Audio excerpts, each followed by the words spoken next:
All right, welcome back, Hononegah. Honors Algebra 2, Section 1.4, Day 2. Very similar to Day 1, but there's going to be some special cases that might occur in this scenario. So let's get right back into it. I see an x, y, and a z in all three, so therefore I have to get rid of one of the variables here. So the top one looks like it's the easiest to use, and then you can kind of pick which one you prefer to get rid of. So I am going to, let's say I get rid of z. So I'm going to multiply everything by 12. So 12x plus 12y plus 12z equals 12. And then 6x minus 9y minus 12z equals 14. So I just used the middle equation. The z's are gone. And so now I'm down to 18x plus 3y equals 26. So now I want to get rid of z again. So I'm going to take the middle equation and multiply it by 2. Negative 2, sorry. So negative 12x, negative 18y, positive 24z, and negative 28. 12x plus 18y minus 24z equals negative 11. Z's are gone. Well, wait a minute. The y's are gone and the x's are gone. So there's nothing on this side and a negative 39. And we talked about this previously. If the variable is gone, then it's either infinitely many solutions or no solution. And since 0 doesn't equal negative 39, this is a no solution. These two planes in three-dimensional space are parallel to each other. They do not cross. Next one. Let's get rid of y. Okay, each one has an x, a y, and a z, so let's get rid of y. So I'm going to multiply this one times negative 1. So negative x, positive y, negative z, negative 6, 5x minus y plus 5z equals 30. So the y is gone. Add what's left, 4z equals 24. Now I want to get rid of y again. I'm going to take the middle one and times it by 2. So 10x minus 2y plus 10z equals 60. 2x plus 2y plus 2z equals 12. Y's are gone. Add what's left. Now, I see a situation in which I have two equations now with two unknowns. So I'm going to multiply this one by negative 3. So negative 12x, negative 12z, negative 72.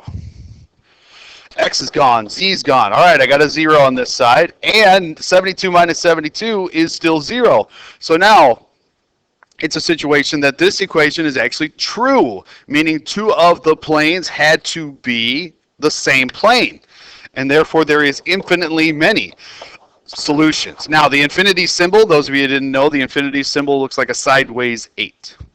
A lot of times used in jewelry. Colin has $1.27 in quarters, nickels, and pennies. He has twice as many quarters as pennies. He has 11 coins total. So there's three equations we can set up. So let's say X is your quarters, Y is your nickels, and Z is your pennies. So the amount of quarters plus the amount of nickels plus the amount of pennies is 11 total coins. $1.27. So 25 cents for each quarter, 5 cents for each nickel, and 1 cent for each penny.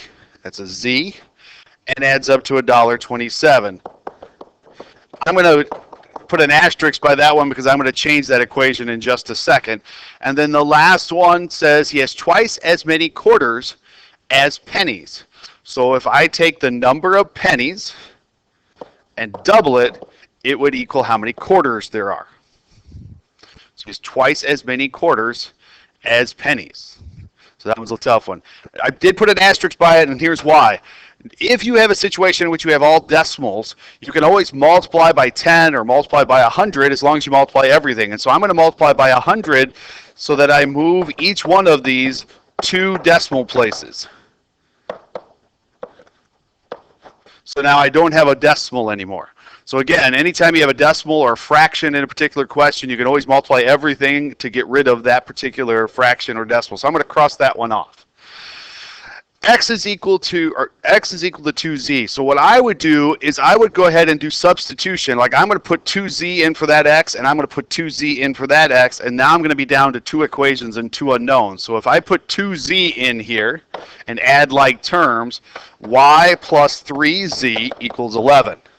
If I put 2z in for 25x, then I'm going to get 50z. So let me try this again. So if I put that in, I'm going to end up getting 50z. So 5y plus 51z equals 127. So now I'm down to 2 equations and 2 unknowns.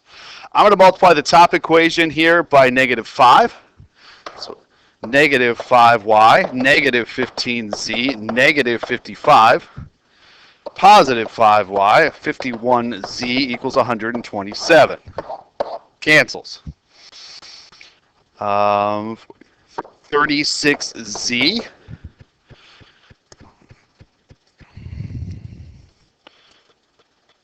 sorry for the pause there.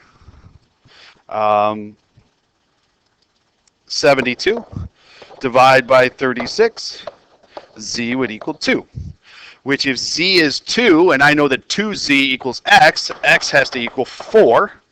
And now I go back up into any question. I'm going to go up to the top one. There's 4 quarters.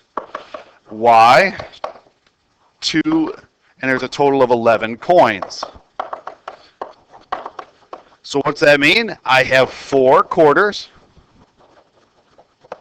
I have 5 nickels. And I have 2 pennies, which makes $1.27. Your homework assignment is out of the book. Disregard, you may have to disregard the directions. Please make sure, though, that you are solving it as we have discussed here in our video. So good luck. If you have any questions, make sure you talk to your teacher.